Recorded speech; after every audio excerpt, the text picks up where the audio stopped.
আমরা ফ্যামিলি সবাই মিলে চলে গিয়েছিলাম মায়াপুরে। তো প্রথম থেকে দেখতে থাকো ভিডিওটা। তো প্রথমেই আমরা রাস্তায় বেরিয়ে পড়েছি, হাঁটতে হাঁটতে যাবো এখন অটো স্ট্যান্ডে।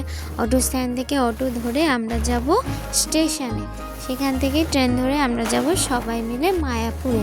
তো ভিডিওটা দেখতে থাকো। এই তো আমরা চলে এসেছি স্টেশনে, এবার ট্রেনে করে আমরা যাব কৃষ্ণনগর। আর ট্রেনে ওঠার পর এত ভিড় ট্রেনে, তো আমরা কেউই সিট পাইনি প্রথমে। তারপর অনেকক্ষণ পরে সিট পেয়ে এই যে বসে এখন ভিডিও করছি, নাহলে ভিডিও করতেই পারতাম না। এই যেখানে আমার বোন, আমার দিদি, বড় মা আর মারা অন্য জায়গায় বসে আছে। যেহেতু ভিড় তাই কেউই এক জায়গায় বসতে পাইনি। আমরা যেহেতু প্রথমবার মায়াপুরে যাচ্ছি, তাই আমাদের ঠিক ধারণাই ছিল না যে আমাদেরকে আগে থেকে রুম বুক করতে হবে। আর আমরা যেহেতু ঈদের দিন গেছি আর সরকারি ছুটি, প্রচণ্ড ভিড় হয়েছিল মায়াপুরে, রুম একটাও খালি ছিল না। তাই রুম খুঁজতে খুঁজতে আমার আর ভিডিও করা হয়নি। লাস্টে মায়াপুরে আমরা রুম না পাওয়ায় আমরা বোটে করে চলে আসি নবদ্বীপ। নবদ্বীপে রুম পেয়েছিলাম। যেহেতু আমরা আরতি দেখবো ভোরের, তাই আমরা সকাল সকাল সবাই মিলে বেরিয়ে পড়েছি মায়াপুর যাওয়ার জন্য। আর ঠান্ডাও পড়েছিল, দিদি তো চাদরই গায়ে দিয়ে দিয়েছিল। তো চলো আমরা এখন মায়াপুরে যাব।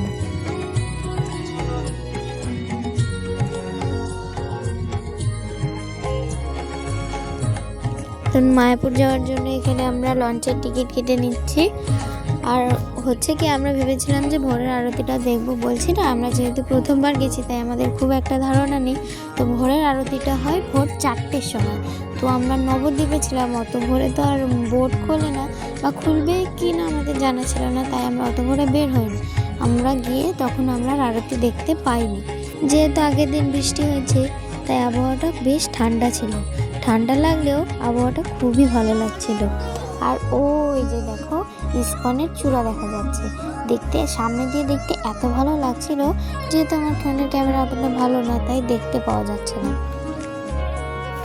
এখন আমরা এই গঙ্গা কি নদী হবে, হয়তো গঙ্গাই হবে না নদী জানি না। তো এটা পার হয়ে আমরা এখন যাব মায়াপুরে। সবাই উঠে পড়েছি নৌকায়। আমরা লঞ্চ পাইনি, অত ভোরবেলায় লঞ্চ খোলেইনি। তো লাস্টে আমরা নৌকায় গেছি। আর নৌকায় চাপতে আমার একটু ভয়ই করে, যেহেতু টলমল টলমল করে। সবাই উঠে পড়েছি নৌকায়। এখন আমরা যাব মায়াপুরে। আমার কি ভালো লাগছিল, আমি প্রথমবার মায়াপুরে যাব।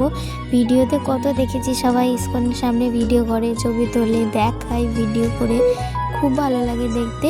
তো আজ প্রথমবার নিজের চোখে দেখব, আমার তো খুব মজা হচ্ছিল। এই তো আমরা মায়াপুরে চলে এসেছি।